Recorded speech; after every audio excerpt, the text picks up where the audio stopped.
12 November এর মধ্যে 37 BCS batch পর্যন্ত সকল যোগ্যতা সম্পন্ন কর্মকর্তাকে বোধাপেক্ষিকভাবে পদোন্নতি দিতে হবে। 16 তারিখ থেকে আমাদের সকল সকল বোধাপেক্ষ পদোন্নতি জিও জারি না হওয়া পর্যন্ত লাগাতার অবস্থান কর্মসূচি চলবে। 13 বছরের অধিক সময় ধরে আমি 36তম বিসিএস এর একজন কর্মকর্তা এবং বিপিএসসি কর্তৃক সুপারিশপ্রাপ্ত হয়ে আমি নিয়োগপ্রাপ্ত হয়েছি। আমি যদি নিয়োগপ্রাপ্ত হয়ে থাকি, পাশাপাশি আরও 25 ক্যাডারের কর্মকর্তারাও নিয়োগপ্রাপ্ত হয়েছে।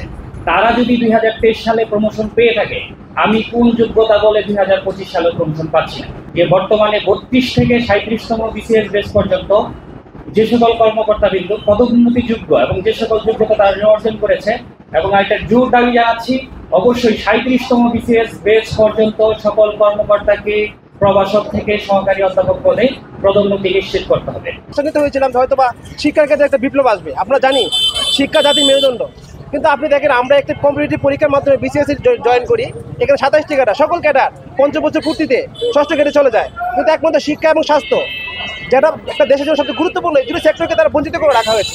33 বিসিএস থেকে শুরু করে যারা চাকরি বা 13 বছর অতিক্রম করেছে, তারা এখনো সেই আগের পদই আছে, প্রভাষক পদই আছে। একটা মানুষকে আপনি হতাশা রেখে আপনি তার কাছে সার্ভিসটা কীভাবে আশা করবেন? যদি আপনি শিক্ষাকে বিকশিত করতে চান, শিক্ষকদেরকে আপনার আর্থিক থেকে শুরু করে সব ধরনের সুযোগ সুবিধা আপনার দিতে হবে। যে আমাদের আজকে পথে নামতে হলো, কিন্তু আসলে এমনটা তো হওয়ার কথা ছিল না। আমরা যখন বিসিএস পরীক্ষা দিয়ে নিয়োগপ্রাপ্ত হই, তখন তো সবাই একসাথেই নিয়োগপ্রাপ্ত হই, কিন্তু অন্যান্য ক্যাডারগুলো 5 বছর পরেই দেখা যায় তাদের যোগ্যতার ভিত্তিতে পদোন্নতি পেয়ে যায়। কিন্তু আমাদের শিক্ষা ক্যাডারেই এক দীর্ঘসূত্রিতা। এখানে আমার পাশে আমার আরও সিনিয়র ম্যাডামরা আছেন যাদের 12 বছর পার হয়ে গেছে, কিন্তু এখনও তিনি প্রভাষক। আমার এখন 9 বছর চলছে, এখনও আমি প্রভাষক। তাহলে রাষ্ট্রের কাছে তো এটা আমাদের প্রাপ্য হতে পারে না।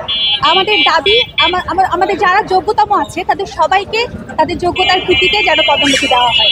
বাংলাদেশ সিভিল সার্ভিস পরীক্ষায় উত্তীর্ণ হয়ে 26টি ক্যাডার বিভিন্ন সেক্টরে যোগদান করে, কিন্তু অতি দুঃখের বিষয়, আমাদের শুধুমাত্র বিশেষ সাধারণ শিক্ষা ক্যাডারই সকল যোগ্যতা অর্জন করেও আমরা যথাসময়ে আমরা পদোন্নতি পাই না। আমাদের যৌক্তিক দাবি, আমাদের ক্যাডার সার্ভিসের সকল যোগ্যতা অর্জন করার সাপেক্ষে আমরা যথাসময়ে যাতে আমাদের পদোন্নতিটা পাই। আমাদের দাবি, অনতি বিলম্বে পদোন্নতির যে বিপিসি সম্পূর্ণ করতে হবে। 12 নভেম্বর এর মধ্যে 37 বিসিএস ব্যাচ পর্যন্ত সকল যোগ্যতা সম্পন্ন কর্মকর্তাকে বোধাপেক্ষিকভাবে পদোন্নতি দিতে হবে। আমরা এই দাবিগুলো 2012, 11, 2025 এর মধ্যে বাস্তবিত না হলে 16 তারিখ থেকে আমাদের সকল সকল বোধাপেক্ষ পদোন্নতি জিও জারি না হওয়া পর্যন্ত লাগাতার অবস্থান কর্মসূচি চলবে। এবং আমাদের এই কর্মসূচি এর মধ্যে যদি বাস্তবায়ন না হয়, তাহলে আমরা পরবর্তীতে নো প্রমোশন নো ওয়ার্কের মতো কঠোর কর্মসূচি চলে যেতে বাধ্য হব।